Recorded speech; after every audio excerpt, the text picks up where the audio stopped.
Welcome to No Contingencies, a real estate live show with no filters, no BS, and no safety nets. We are now on the air. We're going to introduce our host team first, and then we'll introduce our guests. I'm Liz Ryan.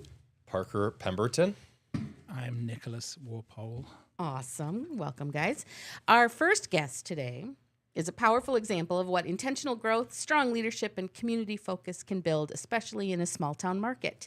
Licensed since 29, he's steadily increased his production, closing 20 sales in 2024 and an impressive 32 and a half in 2025. Beyond personal production, he's taken on the role of leading our Grand Rapids office that has grown from just 2 agents to 13, creating momentum, opportunity, and a collaborative culture in a market where relationships truly matter. Please help me welcome Malcolm Wallaker. There you go. That was impressive. Our second guest today is someone who's built incredible momentum in a short amount of time and is a great example of what focused effort and consistency can create.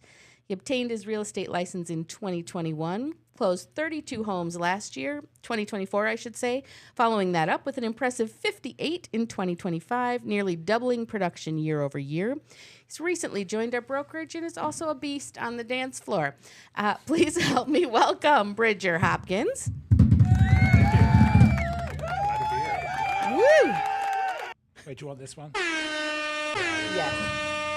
That's a great effect. Sorry. I missed the dance floor performance, by the way. I'm assuming at the holiday party. Yeah. I did see Carter's Macarena, by the way.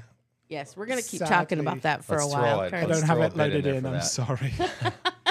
I love it. You can find me on most dance floors. Well, clearly. The best. It was like 2 days that he had joined the brokerage, and he was just like I know. the center of attention Yes, immediately. eating it up. That was amazing.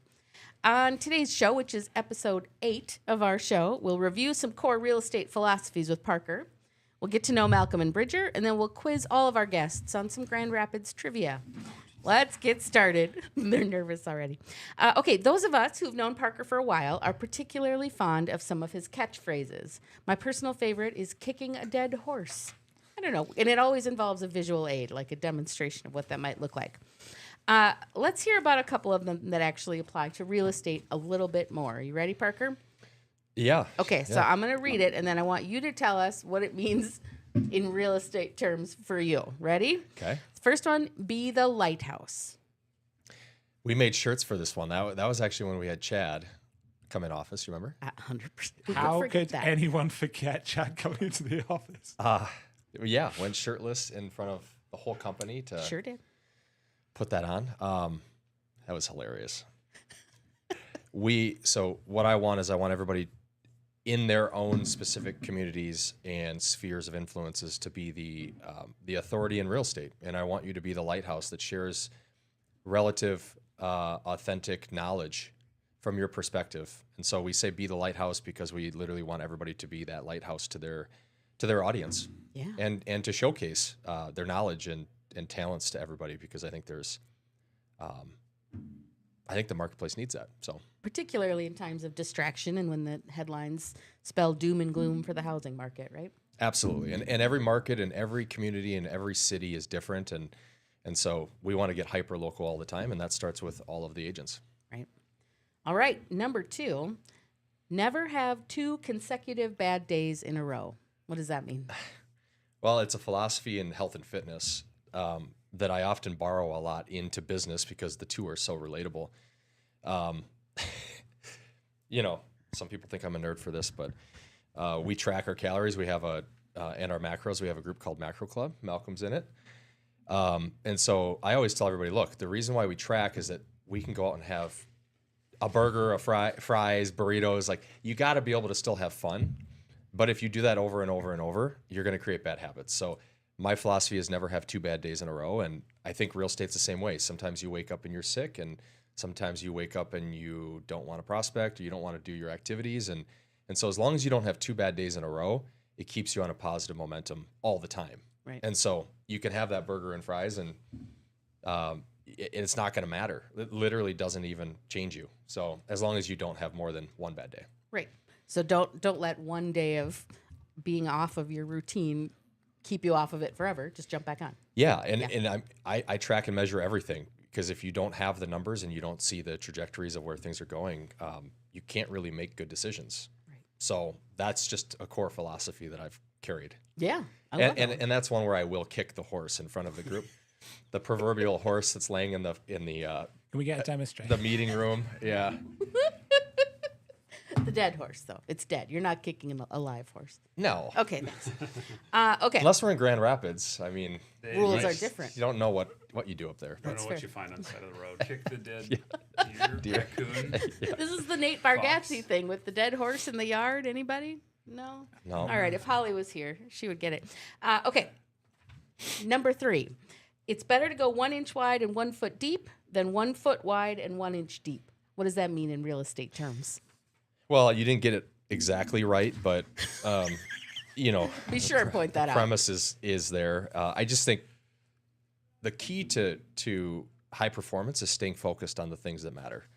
And I think so many, especially in real estate, there's just so many different things that are constantly coming at you all the time. And so a lot of agents want to do 100 things.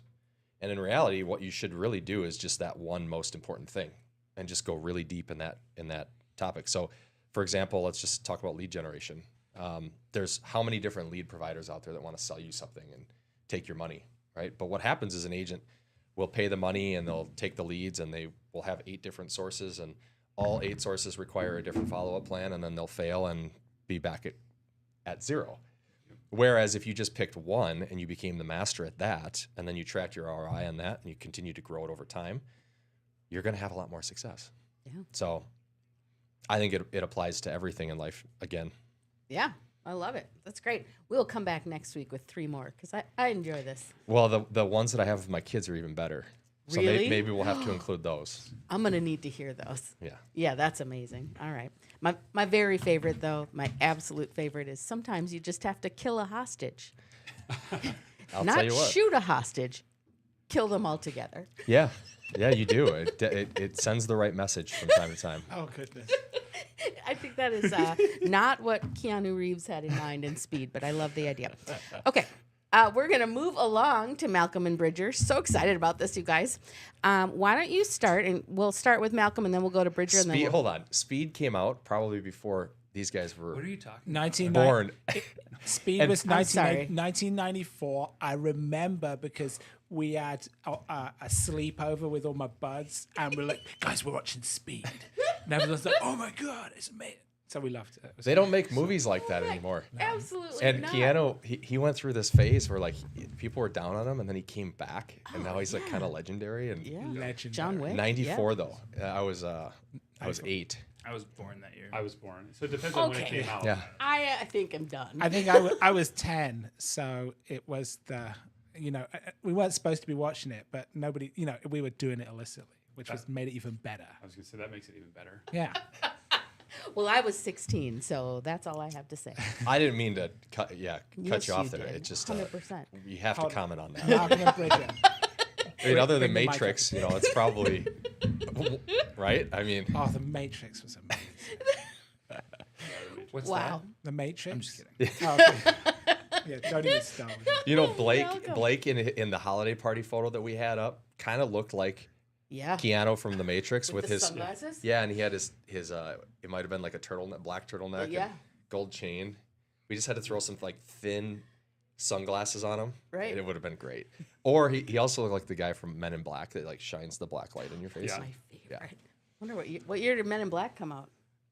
You guys, do you know what that is? Yes. Okay, great. Yes. Yeah. Great. Anyway, I want to say that was 1998, Okay, but fine. I'll check it. So in a you minute. were 4. I was 4. Yeah. That's cool. I was a young kid watching. I'm loving this. Okay. Along those lines, Malcolm, tell us about your life before real estate. Where'd you grow up? What were you doing before real estate? Yeah, I was. So I was born actually in Rochester, Minnesota. Okay. So if I don't talk about that a lot, just because I don't want people to realize that I'm not a true Northerner, born and raised. But went to school in the cities. Okay. And met a girl, chased her up north, and married with 2 kids, and been up to there ever since. Wow. Yeah. I love it. Career before real estate, or did you dive right in? I was actually I went into the mental health field. I was a case manager Really? for some nonprofit. My wife's actually a therapist there now, Okay. but I was a case manager there and had a caseload and everything. And then I worked basically 2 full-time jobs with real estate and that for a while. And then when I found out my wife was having a baby, I was like, I can't do that. I can't have 2 jobs. So No. so it was a pretty easy decision once I made that transition. Interesting. Were you on the Century side or the Lord's side? I was on neither. I'm not a cake eater. Ah. I'm on the John Marshall side. John Marshall. Okay. Rochester John Marshall, starting left tackle from 2008 to 2012. Excellent. We'd always go down there and play hockey. We'd always, we were from Apple Valley, so it was about an hour. We go down there and play all the Rochester teams. And the only injury I ever had in my whole career was against Century. Broke my leg. Really? Yeah. And I'll remember that arena forever because it was like 29 degrees. It's so cold. And the people down there are just a little more cold too. Yeah, it's aggressive. Like the high school, I mean, we quite literally we'd play Century, and I mean, if the crowd would turn the other way, or bring newspapers when they're announcing the other. Right. Yeah, it was a fun ride. I mean, it was really fun, cross town, playing in it and everything like that. But it got intense. Interesting. GR's even more intense though. Oh yeah, Iron Range. hockey. Yeah. Oh yeah. Oh no, How- yeah, it's a lifestyle. How'd you cut your teeth in sales? How did I cut my teeth in sales? Oh, I sold copiers for a very short time, actually. You did? I was, yeah. So I sold Ricoh copiers, Okay. and That's what we have here. Yeah, we have about 14 of those.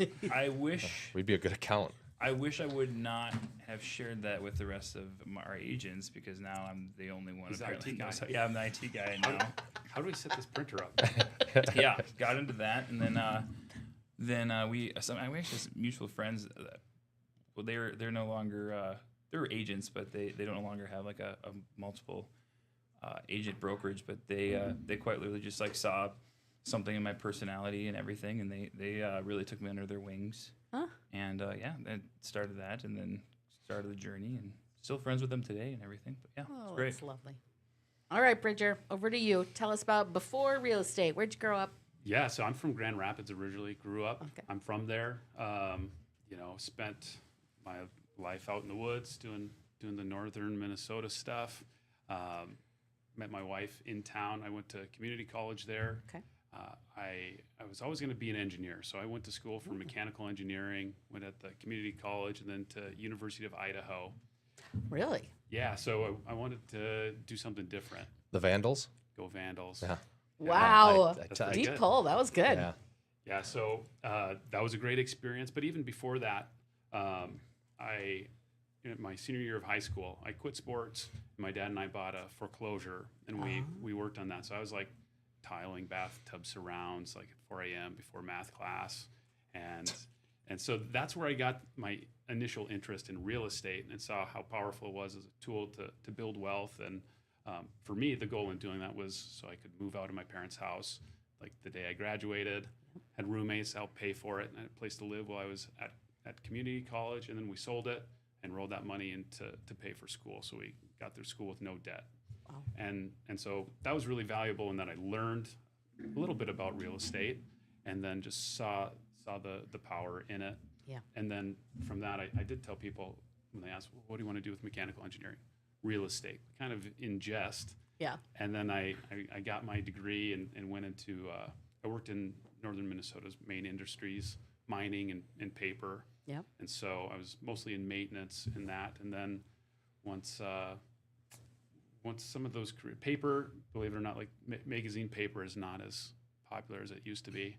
And so just shifts in that Believe job. I worked in production and in HR of all things and safety. And I, during that time, I'd already been doing some real estate on the side, and then finally made the choice, okay, I'm going to go all in on this. Yep. And it was it went from my hobby, which I really enjoyed, to okay, it's full-time gig, and never look back. It's been great. I've sold that house twice that he flipped. Yeah. Really? Yeah. For way more money than I got for it. Well, I believe that. That's great. Both you guys, I'm just so impressed with how you've gotten to the business and just taken action so quickly. It's really fun to see, and some of that backstory explains why. You guys each have your own individual stories, and each of those gives you experience to lead into real estate, and it's no wonder that you're so successful at what you're doing. But I think the reason for that is that you guys are forward thinking. I kind of look at a lot of these out of network, so the cities markets, a little bit slower, a little bit more behind, right? Yeah. But you guys are incorporating all the new stuff, and you're bringing that to your clients, and you're bringing that to your marketplace, and you're young. I mean, you're both young and up and coming. Thank you. Yeah, I think we already kicked that dead horse. We Yeah. established that I could be their Well, I parents. guess because we were It's talking fine, about whatever. speed. No, I just want to tell you, I'm really impressed with what you guys are doing, and I'm really looking forward to you leveling up to that next level too. For sure. My question though is, when you get into real estate, the numbers speak for themselves. You guys have both sold a ton of homes. What is your thought coming out of the gates of like, all right, now I've got my license, now I'm working. Like, did you establish a goal ahead of time? Did you have a certain number of homes that you wanted to sell? If you don't mind, take a second, because I think a lot of people look at these numbers and they're like, no way, they must have come from somewhere else. They must have came from, Yeah. I know for me, starting out is like, okay, I just want to sell one house. It's my hobby. This is going to be fun money. I want to at least get out what I put into the licensing and classes, all that good stuff. And then, which is kind of a rush. I remember Malcolm and I were briefly in the same brokerage, or individual. A couple times now. Individual EXP agents. Yeah. And I remember I was writing my first purchase agreement when I was in the hospital with our third kid being born. Wow. And like going through that, and it's like, Malcolm, what is this form? And like, what do I have to do for this? But, it was just, you kind of get a rush from it. It's a lot of fun. So it was a great hobby. And then, I think my first year I had 4 sales, maybe 7. I think I had 7. No, 4. I did 4. And then the next year, I think I got 11, and then just kind of ended up doubling year after year. So that was kind of my unofficial goal. Once I went full time, Doubling.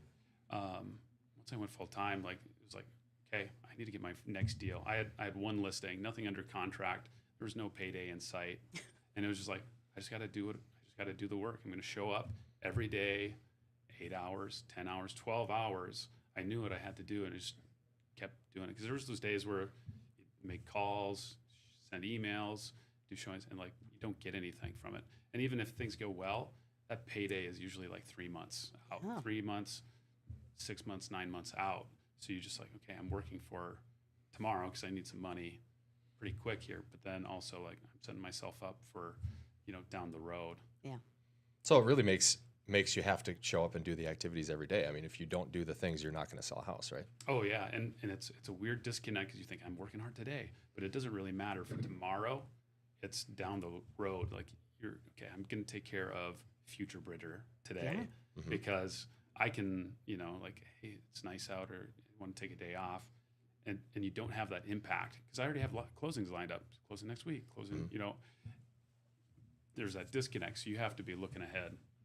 I just have to say that reminds me a lot of the quote that we discussed yesterday, which is, we all have freedom of choice, but we also have freedom of consequences, right? Oh yeah. So freedom of choice is how you run your day, and then of course you also have the freedom of the consequence of if you don't do the right things, right? Yeah, and I mean, even this last year, there were people that I started talking to, I think within like 3 months of me getting my license, following up every couple of months, and then this year they finally bought something. So that was like years where, stuff I'm doing tomorrow might not pay off until 27 or 28, 29. Right. And it's a weird thing to think of. How do you feel, Malcolm? Yeah. Yeah. So it's one of those things. I mean, it's one of the things I take pride in, but also my wife and I talk about this a lot, where it could be sometimes an unhealthy obsession, where it's like, I just can't get into something and not try and be the best at it. I just don't have interest in doing something and doing, like, even when I was my full-time job, I had a full-time job and everything like that. I was not interested in being like a 6-deal-a-year agent and everything. I mean, I was, you know, for the first 6 months, I didn't know what I was Sure. doing, you know. So Yeah. it took it kind of became like an obsession of how I'm, you know, and I made a lot of mistakes, spent a lot of money on shiny objects and everything like that. And Yeah. a lot of times, you know, there'll be like companies that'll be like, we have all these leads and stuff, and then they'll be like, we've never heard of Grand Rapids, you know, Minnesota before. We're not set up for that area. We're not set up for that area. Sure. We'll take your money still, but so I mean, it really was, you know, following different YouTube, like Ricky Carruth was massive for me. So I really focused on I went back 5 years of expired leads, and I just or expired listings, and I cold called all of them. Okay. And that's how I was able to get enough to really get to that point where we had a steady enough income to do that. And there was still like, you know, I mean, gosh, even like the last like year, I feel like finally like pointed in like the right direction of like becoming, leveling up and just got to keep doing the same thing over and over again. But that's really what it was. It was just kind of this obsession of studying other people and like just trying to copy them to my best ability. Yeah. Well, that's great. Let's veer off to the northern Minnesota part for just a minute, because that's one thing that is different about the two of you in comparison to other guests that we've had. What's different about selling real estate in a small town up north than down here in the cities? Right. Septic systems. Yeah. That's a big one. Like we have septic systems all over the place, like in town even. There's lots of septic systems. And so, you know, that's one thing, like dealing with sometimes cities agents coming up, venturing north if they dare, like kind of even trying to help them through like, okay, make sure so we don't have this thing blow up at closing. Right. Like, you know, we have to have septic compliance. Some counties you have to have it compliant before you sell. Some you have to escrow. Some depends on the type of financing. So there's all these different things, and that's just so you can flush a toilet, right? Right. Like, Literally, yeah. it's, you know, so some of those things are kind of novel. They're built in, right? But it's a big difference. Yeah, I mean, and you really have to stay on top of that with. I know that's different too. You know, similar to cities where you go city to city, and you know they have different inspection laws and whatnot. But I mean, quite literally, we live an hour and a half from Duluth, and we go through 3 counties, I think, in between Grand Rapids and Duluth, and all 3 of them have slightly different septic laws. So I mean, early on in my career, I remember there was like a agent that was not from the area telling me what was what, and sure enough, I mean, I took their word for it, and we had to extend closing an extra month. So that was what I followed. Yeah. So Well, another thing that you've mentioned to me that's pretty different is the average length of drive that you will go to for a single property, where, you know, it could be 20 minutes, 25 minutes down here. You wouldn't even think of an hour's drive. That's pretty normal, right? yeah. I remember in the team meeting, like it terrifies me that people are like checking their emails here because I'm just with the traffic. I'm like, at least if anybody does that up north, it's like there's not anybody around. Where you gonna hit anything? Just a deer, or something. Bad habits were especially created during COVID when there was like nobody on them. Yeah. Anyway. I believe it. Yeah, that's kind of a huge part of probably even like the biggest challenge is like just utilizing time when you do have to drive an hour and a half to 2 hours. And that's a big part that you adjust where you kind of figure out like, hey, am I the best agent for this? You know, it's 2.5 hours away. I mean, am I really serving them if can't make it that quickly? And that's the checks and balances that you probably go through weekly. And I mean, you'll have like, oh, I'm doing showings for 6 hours today, and we're gonna look at 3 properties. Yeah. You know, like you're putting on some miles sometimes to get to those different locations. I know I've tried to really focus my business, you know, get hyper local, so I'm not putting on those miles as much. And so that's another goal. It's a big difference, you know, all of a sudden trying to realize like, hey, I only have so much time, and the road time's not that valuable in my business. That's actually where I've seen some huge growth in just with us growing throughout northern Minnesota, because we have so many people that are like, I want to live in northern Minnesota. They don't that could be Brainerd, Walker, Grand Rapids. Right. Yeah, you live up north. Yeah. It's a pretty big swing. I mean, there are people still. I mean, even in the office yesterday, somebody's like, I got this lead. I think it's gonna be in Grand Marais. Like, that's like 3.5 hours away from me across the state. So that might not be the guy for that one. But it's really. I mean, it's been great just to be able to like work together and collaborate with that. It's been a massive difference just in the last 3 months. I feel like I've saved some miles. Yeah. Yeah, building a network. And that's wonderful, and what a great thing to have available for the agents down here, and also for you guys to build a network up there. How about the distinction between, residential living versus cabin living? Is that a thing that you guys are that's part of your clientele, or is it mostly just single family homes you're finding for people? I do mostly like cabins. You do a lot of cabins. Yeah, I do. Do you? Yeah, Okay. I do. Yeah, and that's it's different because like the marketing and everything especially is very like it's not as traditional. Yeah. I mean, I've tried. Like, there's certain circumstances where if higher end lakes or something like that, like, yeah, I'll do an open house. But a lot of times where that's the only house for the next hour and a half, like that's not worth my time, So We both had open houses where it's just you for 2 hours. we tried. Like, I've had lots of those. Need a break from your kids? Just go do an open house in Effie, Minnesota. Except the worst thing is there's like no cell phone service ever, so you're like, I'm just sitting here now. Oh, yeah. Can't even work. Sitting in the bathtub by myself. That's just Malcolm. I don't know why That's this just is. Malcolm doing that. It's like, of course, it's like there's no furniture or something like that. Well, and even with that too, like defining what people are looking for, because there's a ton of places that are, like we'll have people who are looking for just the cabin, the getaway, and then some are like, well, I want a cabin, but 5 years down the road, I want to retire up here. And so, like, okay, those are two different things because we have a ton of seasonal cabins, which means no insulation, no furnace, plumbing, maybe. And so you really have to dig into that.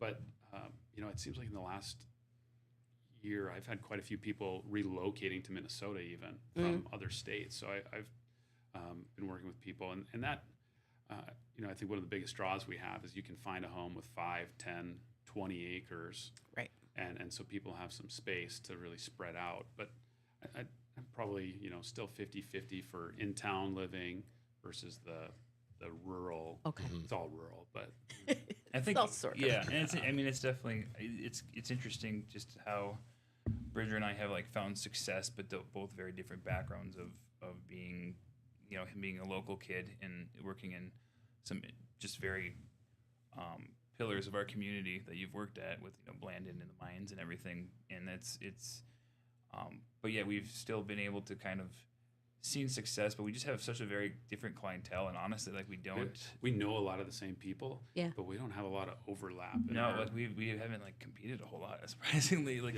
you'd think just with our age and people we know, but I definitely kind of have this sort of I can empathize with people maybe coming up here for the first time, and I've lived in the metro, I've lived in the Rochester. It's like there's gonna be some. Malcolm's like, it's a different place up here, guys. Be ready. People just pick up deer from the side of the road and eat it. Like that's a thing, like to prepare you for it. Well, okay, hold on. If you're lucky.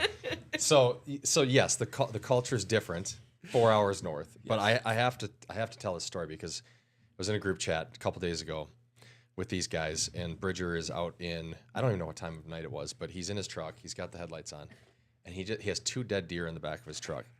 And I think the text was like, You're not usually lucky enough to find 2. "You're not usually lucky enough to find 2." And I'm like, "Wait, you picked those up on the road?" So number one, nobody in this. It was like 6 a.m. I was grabbing some signs, and then I was heading to a listing appointment. And you see these 2 dead deer on the road, and you say, like, "Oh shucks, like let me pull over and pick these up." This up. Well, let me clear them from the road, right? Like, how many times down here do we see dead animals just sitting there for like a long time? Well, okay. What was your intent? What did you do with them? Oh, they'll be eaten. Yeah. Okay. So I mean, they won't go to waste. so we're butchering them, and we're Yeah. yeah. Okay. Yeah, but There's no we. This is Bridger. I Down just here, want though, I'm sorry, Malcolm. I did not mean to. I did. Yeah, this isn't Malcolm. I was able to gift one. I gifted one. It's Not been to me. processed. Yeah. you're not driving down 212, heading out to Chanhassen and be like, oh, look, dear, there's a deer on the side of the road. Let's pick that up. No. Either for the sake of like, let's keep the roads clean, or let's chop this up Listen, and make something of it. I'm not, and you're not. Shane Hall. Shane might. I don't Shane know. Wood. Shane Wood. Shameless talk. Yeah. He's my performance coach. Well, there you go. You guys we'll talk will have a then. lot to talk about. But the culture of that small town is just a little bit different, and you have to know your clients. You have to know what they're looking for. You have to understand those Yeah, differences, right? There's a lot of nuance to those things because, Yeah. like, well, we want a cabin. Well, what do you mean by that? And really diving in up front. That's one thing that I'm big on. I do a buyer strategy session right away with people because it's funny how many times I'm sitting across from a married couple. They're kind of having the actual conversation for the first time. In front of you. Yeah, in front of me, and because it's different to like, okay, I sent this listing to you, I sent this listing to you. Yeah, we like both of those, but like, okay, let's think critically against some sort of criteria that we'll set that standard, and then we can measure everything against that, and that saves so much time for them, so much time for me, and it's kind of fun to look at houses like the first 3, Yep. and then after that, it's less fun for everybody. Yeah. I tell people that you only have so many houses in you before you're going to get discouraged or distracted, or you're going to wait. So we want to be really, really good with our time that we invest.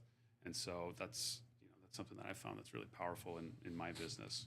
That's a really great script. That's A very good script. Yeah, you should write that down if you're listening to that. But just setting that expectation from the start. This is how this is going to go. This is what I've learned along the way, and this is how I'm going to help you.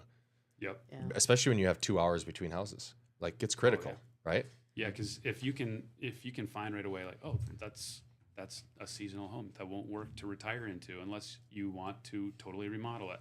Yeah. And some people are like, oh, then let's not go look at it. Some are like, well, still, we want to remodel, so let's keep it on the list. But you can save yourself a ton of time by knocking those off your list. Yeah. Have you noticed that it's more common for people to have that? I want a cabin, but I want to retire to it. Is that happening more, or is it the same? For me, I'm seeing it more and more. It's a little bit hard because I've just been growing my business at the same time, so I'm just encountering it more. Yeah. But something I hear a lot is like, well, we used to come up here with our grandparents, or my family had a cabin up here, and so there's an affinity towards that area. They're already drawn. Yeah. But I've definitely encountered it more and more, and maybe it's too, we're getting closer to baby boomers, getting to the retirement age, and so I think we might see some of that going on. Yeah, we have a lot of small to mid-sized resorts in the area. I mean resorts, the cabin family style, Yeah. Mom and pop type. And so a lot of people have grown up going to these, and I mean, quite literally, I would say anybody that has like purchased a resort, like that I know, they usually it's because they grew up going to that resort and they had strong feelings about it. And what's nice too is that we live in an area. I mean, it goes kind of county by county, but specifically Itasca County, just the affordability for cabins is. Yeah. I feel that we have our clientele that can be that second home that maybe they need to fix up a bit or something like that, and then that they can ease into their retirement, or they plan on retiring in the next 10 years or something like that, and they have the time to make their home what they need it to be. Yeah. One thing too about Itasca County, we've got 1,400 lakes, so it's a lot easier to find a lake property or a lake cabin, and so people don't always realize you can't throw a rock without hitting a lake or a tree, and so there's a lot of opportunity with that, but then sometimes even in that you. Okay, what are you on the lake for? Do you want to look at it? Right. Because then you have way more options. Do you want to fish? Okay, that narrows our options. Do you want to fish walleye? Okay, well, it's even more narrow. Yeah. And so those are some great questions that you can That's a ask too. huge addition to like probably the buyer consult that we have is just like, are you wanting, like, do you want to be on a social party lake? I mean, that's people want to be on the crowd. They want to go to Zorbas and things. And some people are like, I want as few people on this lake as possible. Some people just want to look at. They're like, I don't swim, I don't fish. I just want to look at the water. Yeah. That'd be me. Honestly, Gosh, that'd though, be me. how valuable are you as an agent if you can point out which lakes are better for fishing and rec and Yeah, I call my guys, but they said, "Are there any fish in this lake?" I mean, you have to because there's so many lakes and so many even like smaller lakes where it's not the data isn't even on the DNR website. So I mean, a lot of times it does come from Phone a friend. phone a friend, or Yeah. you have somebody that likes to go on random lakes or something, and that's actually very critical. But then at the same time, you have Zorbas right on Pokegama. Yeah. You know, and Pokegama has houses that are $3 to $5 million, maybe up. Some of They're them. pushing up there now. I mean, A lot. The majority are probably in that $500,000 to 1.5.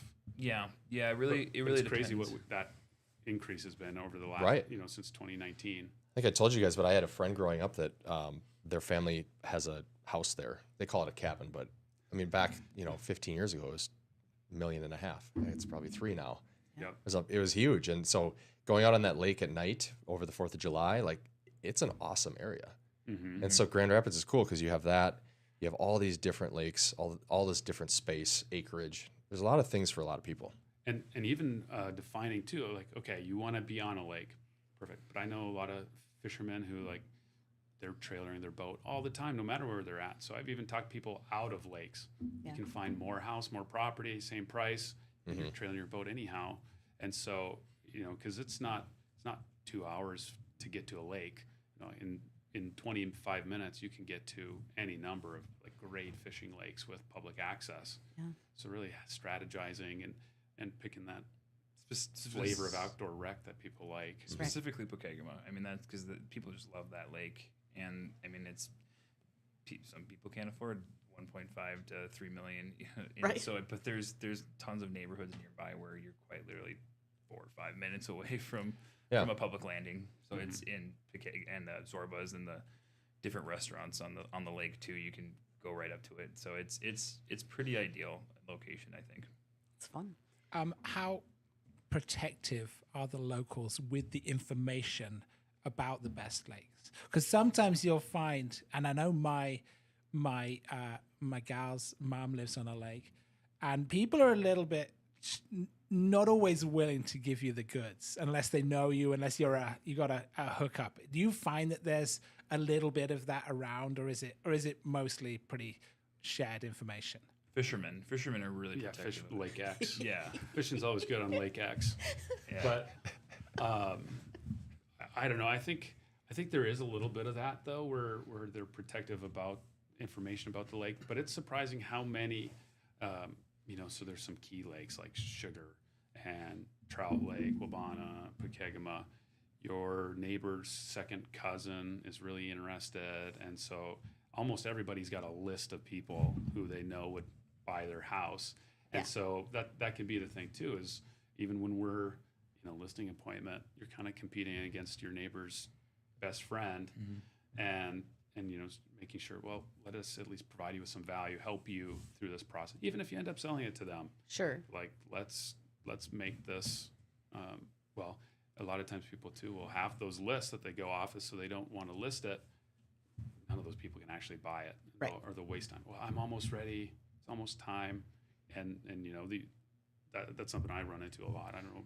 I think with especially when it comes to like your neighbors or like family, I'm like, I think you almost need like more representation, because it's just you just don't want to talk to them directly about this when it comes to money. I've just seen so many, where they start out without like an agent, or they're like, oh, we got the family lawyer somewhere else, we'll go that route, and it's just gone south. I mean, that makes a lot of sense. What do you think for each of you is you both had tons of success. What's your real estate superpower? What's the thing that you do as an agent that is like sets you apart? My wife. I think My wife as well. I know. Let the record show. No, but I think I'll go with both of those. So my wife is really great about supporting me. She's at home we've got 4 kids, gonna have a 5th. Oh, and baby. So she's busy at home with them, and there's never a dull moment. But yeah, her allowing me to do this, I'm very passionate about it. It's a lot of fun. It's my hobby. It's my job. But her support is huge. Then as far as what do I do that other people don't? I think I truly believe that I'm providing a better product, and that product can be the experience, the protection, the guidance. At the end of the day, my goal isn't to get paid. I would rather talk somebody into staying in their home or doing that remodel that you've talked about. Like, if that's going to meet your goals, like that's again very goal oriented with clients. Like, okay, what do you want to do? Because if we can't meet that, we shouldn't do this. It's not going to be worth it for me. It's not going to be worth it for you. Because if you get into some place and 2 years later, it's like the worst decision you ever made. Well, we probably didn't have the right conversations ahead of time. And I think I've been able to help people avoid those things. Yeah. And even if it talks, me out of business, I think those are my 2 superpowers. Yeah, those are great. Yeah. Malcolm, what would you say? I got advice from, I'm active in my local church, and so sometimes I've spoken a few times, and like kind of one of my first times I spoke, I remember a buddy of mine came up to me, because I'm just trying to figure out like what's my public speaking style and everything. He's like, I think he just kind of knew. It's like, it seems like I was like kind of not sure, and he's like, Malcolm, you're quirky and funny. Just be quirky and funny. Yeah. And just be who you are. It's so funny because even like the last like couple of months, as we keep getting more agents in the office and everything, like I'm scripted. Like I know where like the end point is, but I still have that Malcolm twist, I guess you could call it, or just like that personality, where people feel safe and they feel like secure. And people in the last couple having more agents, they've kind of made fun of me of how I sound on the phone, but I'm like, I nailed the appointment, so I don't know what you're right. I don't care, So I mean, it's and they I've built a lot of great friendships because of that, and just how the ability I think that for people to feel cared for is huge. And just I think just my work ethic. I not to get too deep, but like I heard recently, it was Tim Tebow. He said, I don't want to leave this world well rested. Right. I want to know that I gave my all every day. Yeah. That's huge. Like for my kids, my wife, I want them to know how hard I worked every day. Well, it's certainly apparent to us. So well done. And I share that too. That's something I think about all the time. Like, and I can honestly say at this point, I've tried my absolute hardest to this point. Do you feel the same? Yeah. Yeah. And it's really hard. This business is really hard. It tests you at every single level. But there's a couple things that I want to mention there. So I said yesterday too, leadership in the transaction, being the agent, you're the leader of the transaction, right? Mm-hmm. You can never let your emotions get too high or too low. Mm-hmm. And that's something that I notice about both you guys, is that you're very even keel. And so it gives people a sense of comfort. And so when you run into something that is disastrous in a transaction, you might know it, but you're going to lead them through that. You're going to give them their options. You're going to educate them on what's going on. You're not going to freak out, right? You freak out, they freak out. Oh yeah.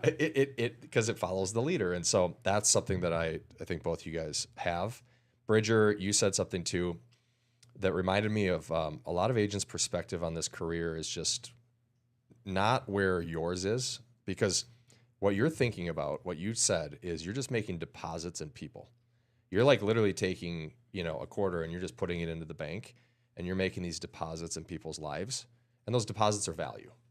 And at some point, that's going to get big enough where that they're going to remember that value you added to them. Yep. And they're of course going to come back and transact with you.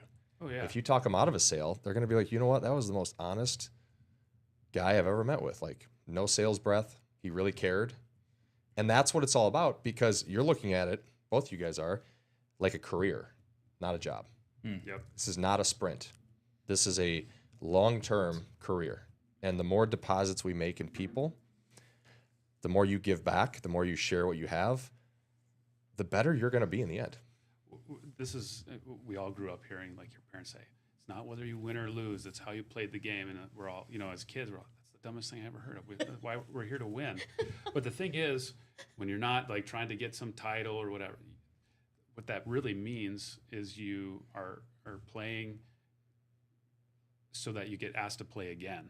Because the goal isn't to like win once and win big, because then, if you cheat or whatever in the game, carry that on, you don't get asked to play back, or your friends don't want to play with you anymore. Right. The goal isn't to win every time; it's to play as many games as possible. Yep. And that's something that I always think of because it's the long term. Yeah, and that's what I want anyone listening to this to remember is that it's about the career. It's about how many deposits you can make. And as long as you follow that up with daily activity, right? Lead generation, follow-up, deposits, your business is going to be bigger than you can dream someday. A lot of agents just don't have that perspective because they haven't been doing it long enough. Yeah. But now that technically I've been in real estate for coming up, this is year 9. Yeah. Year 7 of the team.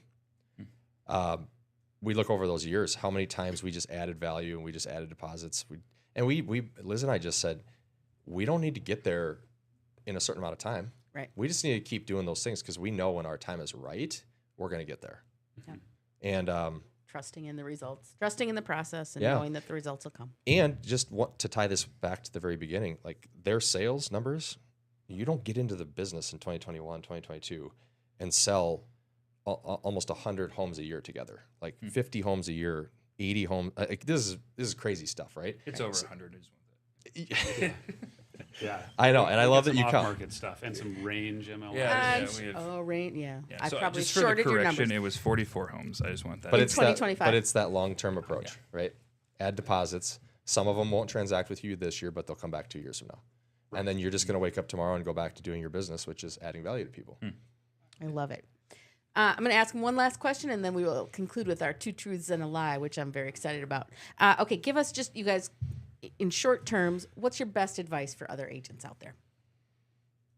I'll go off of what we just talked about. I think we talk about that. I was just thinking, we talk about this a lot of being like how often people will, like agents, very experienced agents, will freak out over like certain things, and I really think that kind of going back, I think a superpower that we both share and where we've resonated together, and even probably where is that we kind of always find when there's a will, there's a way. When there's an issue with financing, when there is an issue with on an inspection, like I never like see it as like a immediate They're it's almost, over. There's almost nothing that will like blow up in 24 hours. Right. And that's good for even if you like, oh, I didn't get back to that email.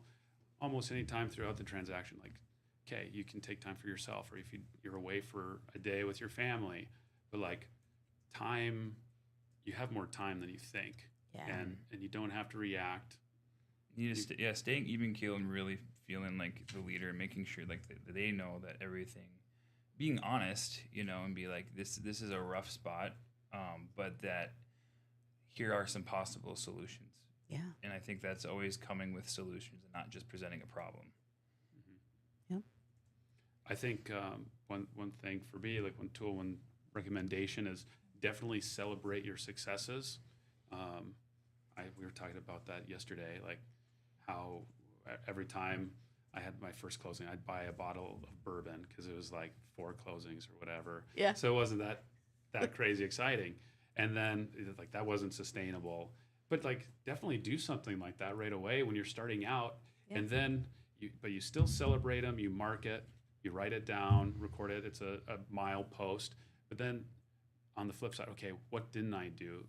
And I think that's probably what half of our conversations revolve around is like, okay, we did that, but what else do we have to improve in? Right. And I think we focus on that, but maybe don't dwell on it. But you can't let that go. There's lots of things that we're excited to kick off and get going in the near future. Being self-aware and then just always trying to improve, right? It's a lot like a quarterback. If you watch a quarterback on TV, they go out there, let's say they come off on 4th down, they have to punt. What does that quarterback do? They go back to the bench and they grab the monitor, they grab the iPad, and they literally start watching tape right that second. Well, yeah, we'll Right? even be like, hey, good job. You got through that part. You actually kind of screwed it up on the front end. Like, don't do that next time. Like, we've had 2 of those conversations this week. We're like, oh, yeah, you could have avoided those. If I would have Earlier written this a little differently, or if I would have, I would, sure. And so, yeah, we rewatch the tape and go back, and then we know next time. I mean, we have lots of those conversations, too. Yeah. My daughter, Kirsten, is 15, and she plays volleyball. And she has us tape the whole game, but also tape each play, video each play. And she goes back and she watches that diligently every single play and nitpicks and says, oh, I should have done this or all this. Oh, that was good. Oh, I should. And like, if you can establish that and do that just as part of your routine, it's so powerful.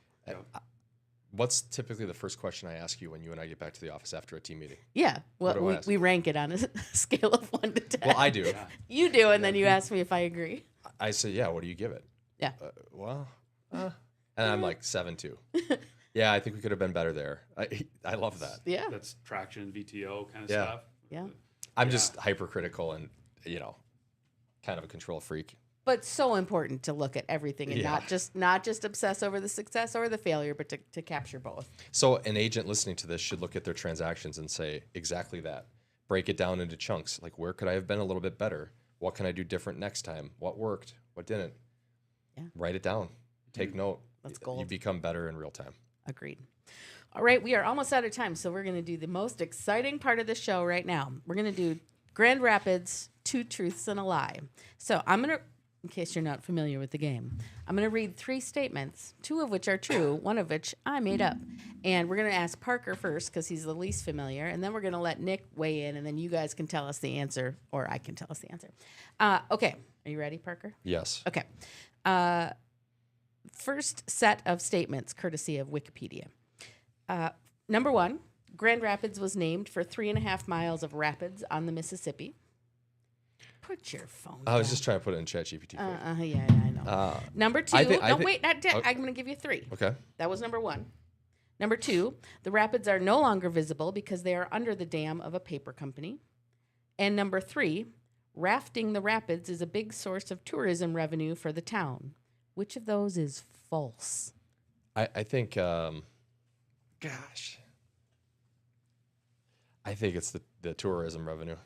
Nicholas, what do you think? I am pretty sure that the rapids are not really accessible anymore because they're under the dam of the paper company. It's my answer. All right, let's ask our experts. Are they right? They are Yeah, correct. They are It correct. better be. Yeah, there's been 2 dams built since then, and one is the paper mill. Which Okay. that dam washed out twice over the history of its existence. Really? Yeah. Wow, that's wild. Okay. So rafting is actually tourism revenue for the town? No, No, that's the false one. Oh, that's also, okay. that's You the were false right. one. The paper company was. Okay. Because I'm the like, dam if is that's, if we're going rafting. Like, It'd be, We're not doing that. It would be the lamest. Yeah. It'd be- it'd it would just be be like- floating down the river. Yeah, that sounds okay too. Okay, set of statements number 2 about famous people born in Grand Rapids. So I'm going to say all 3, and then Parker, you're going to tell us which one you think is false. Matthew Perry, TV and movie actor, most known as Chandler from Friends, was born in Grand Rapids. That's number 1. Number 2, Bill Baker, member of the Miracle on Ice 1980 U.S. Olympic hockey team, was born in Grand Rapids. And number 3, Judy Garland, iconic singer and actress, famously playing Dorothy in The Wizard of Oz, was born in Grand Rapids. Which one do you think is false? Bonus if you can tell us which of them has a museum. Ooh. I want it to be Chandler. well, the museum is, I mean, the U.S. Hockey Hall of Fame's up there, isn't it? I can't remember the big stick. It's either that or Eveleth. I think it's Eveleth. Okay. They're good at that. I don't know. It's I'm on the record saying I'm not a fan of Friends. Can you believe that? No, I'm not talking to you anymore. Nicholas, what do you think is false? I am pretty sure that it is Matthew Perry. And I know that there's a Judy Garland museum because I keep meaning to go to it, but I haven't made it. It'd be really weird if we had that and she wasn't from there. So. Oh man. All right, experts, which one was false? Yeah. Matthew Perry. Matthew not from there. Perry. I'm gonna force It's- Parker to watch Friends. Yes. U.S. Hockey Hall of Fame is in Eveleth. Oh, Yes, it there is. you go. Yes, yeah. Iron Range, but Well, I mean, it's the same thing, right? Grand Marais, Yeah, it's all Eveleth, the northern, Yeah. northern Duluth. Minnesota. It's all the same. Yeah, Took okay, 6 great. hours away. That helps me a lot. To be fair, the cities is anything like south of Garrison. This is true. Okay, well, that's So- fair too. I mean, it all depends on where you're at. true. I love that. All right, well, Judy Garland, Bill Baker, both proud Grand Rapids originators. All right, and then finally, local community festivals held in Grand Rapids. 2 of these are real, 1 of them is fake. The Bluegrass Music in the Pines Festival, held in June of every year. The County Line Corn Carnival, held in August. And the Timberman Triathlon, held in July. Which one's fake, Parker? County Line Corn Carnival. Ooh, Nicholas? Okay, so I know the first one is real because Shelby plays in it. Whoa. I'm gonna just go with C, so I'm different from Parker. Okay, so Nick's guessing the Timberman Triathlon. It's the only time you can actually do a triathlon up there. Well, I mean, yeah. That's You don't funny. have to push the ice out of the way. That's right. Do you guys know which answer is false? Yeah. Which is it? It is B. It is, in fact. Whatever. My grandpa is actually a founding member of the Bluegrass Festival. Are you kidding Yeah, it's me? hosted by not necessarily Bluegrass. I was like, wrong question. And yeah, yeah, I'm like, yeah. Yeah, we know this. That is amazing. Malcolm, anything to contribute about the Timberman Triathlon? I don't participate. Yeah, we don't partake. Maybe a different year. There is a Zorba's triathlon, right? I think they try and start something up like everyone's. It's so dangerous to do that up there. Really? Well, you're going through the woods, and they have like a Big Fork, Minnesota one where it's like you're like I've heard of people just falling and just like it's not like a well paved path. You're talking like in the middle of the woods with rocks. Yeah, it's No, you don't know what the Zorba's triathlon is? no. Oh, so you have to drink a pitcher of beer That's, Oh. and then Fair. swim across Pekegama. I went to Bethel. I had to. Oh my gosh, you guys, this was so much fun. That is it for today's episode of No Contingencies. If you got value from this conversation, take a second to share it with another agent who's serious about growing. If you're looking for a brokerage that's forward-thinking, accountability-driven, and built for the next chapter of real estate, we should talk. Thanks for listening. Get out there and make something happen. Thanks. Thanks, guys. Guys. Thanks.